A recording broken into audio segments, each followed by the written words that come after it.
அத்தியாயம் 7. விஞ்ஞான யோகம்.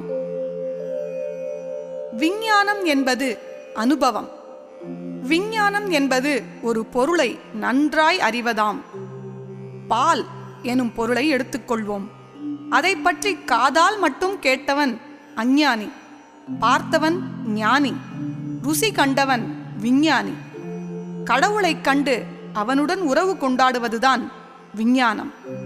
மாயை இறைவனின் உண்மை தன்மையை மறைக்கிறது. அதை நீக்க வல்லவன் அந்த இறைவனே.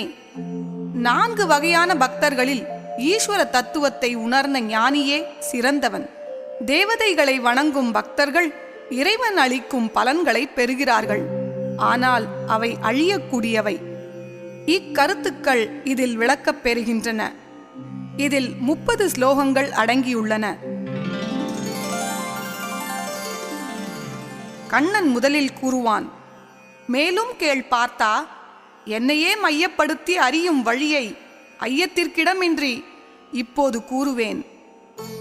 ஆன்மீக ஞானம், அனுபவம் காட்டும் அகண்ட விஞ்ஞானம், இரண்டை பற்றியும் முழுமையும் அறிந்தவன் உலகினில் அனைத்தும் முற்றும் கற்றவன். ஆயிரக்கணக்கான மக்களில் யாரோ ஒருவன்தான் சித்தியடைய முயல்கின்றான். அவ்விதம் சித்தியடைய முயல்பவர்களில் எவனோ ஒருவன்தான் என்னை உள்ளபடி அறிகிறான். எனது இயற்கையானது பூமி, நீர், நெருப்பு, காற்று, வானம், மனம், புத்தி, அகங்காரம் என்று 8 வகையாய் பிரிந்துள்ளது. எனது இயற்கையில் இதுவே தாழ்ந்தது. உயர்ந்த இயற்கையும் ஒன்றுண்டு அர்ஜுனா, அதுவே ஜீவன் என்பது. அதன் மூலம்தான் நான் இந்த உலகை தாங்குகின்றேன். இவ்விரு வகை இயற்கையிலிருந்துதான் எல்லா உயிர்களும் தோன்றுகின்றன.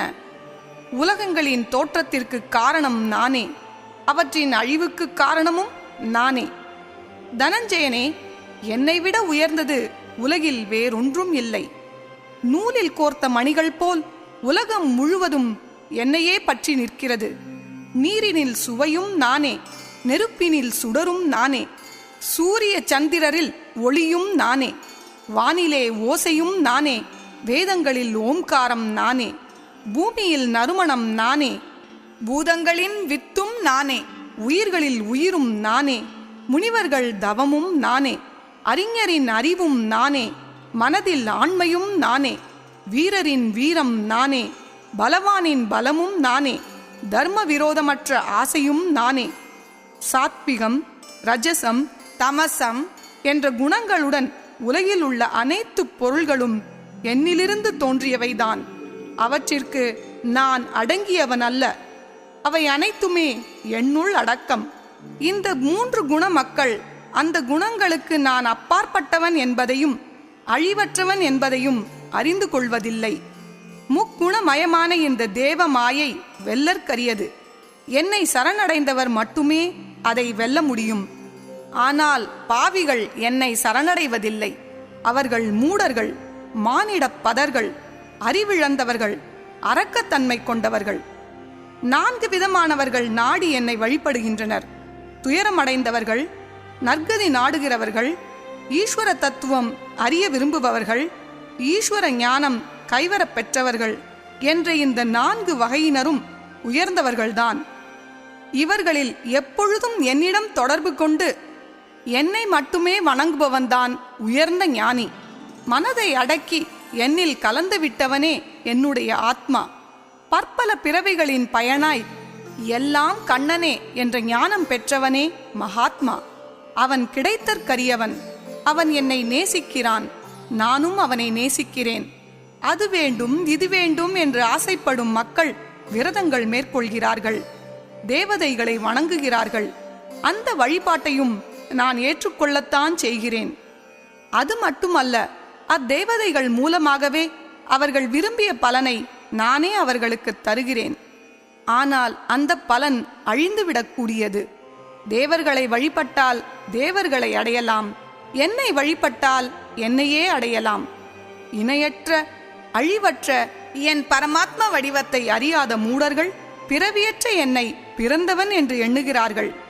மாய சக்தியால் மறைபொருளாக விளங்கும் நான் அனைவருக்கும் வெளிப்படையாக தெரிவதில்லை. ஆனால் தெளிவற்ற மக்கள் ஆதியும் அந்தமும் இல்லாதவன் நான் என்பதை அறிந்து கொள்வதில்லை. நடந்தவை, நடப்பவை, நடக்க இருப்பவை அனைத்தையும் நான் அறிவேன். ஆனால் என்னைத்தான் யாரும் அறிந்ததில்லை. சுகம், துக்கமாகிய இருவகை உணர்வுகளால் எல்லா ஜீவராசிகளும் பிறக்கும் போதே மயங்கி விடுகின்றன. ஆனால் புண்ணியத்தால் பாவத்தை விரட்டுகிறவர்கள் இந்த இரட்டைகளின் பிடியிலிருந்து விடுபட்டு உறுதியான விரதம் பூண்டு என்னையே வணங்குகிறார்கள். ஆத்மயோகம், கர்மயோகம் அனைத்தையும் அறிந்து கொண்டவர்கள் மூப்பு, மரணம் ஆகியவற்றின் பிடியிலிருந்து விடுபடுவதற்காக என்னையே சரணடைந்து வணங்குகிறார்கள். பூதங்கள் பற்றிய அறிவும், தெய்வங்கள் பற்றிய உணர்வும், கேள்விகள் பற்றிய தெளிவும் பெற்றவர்கள் அவர்கள் இறக்கும் காலத்திலாவது எனது உண்மை சொரூபத்தை அறிகிறார்கள். இத்துடன் 7ஆம் அத்தியாயம் நிறைவு பெற்றது.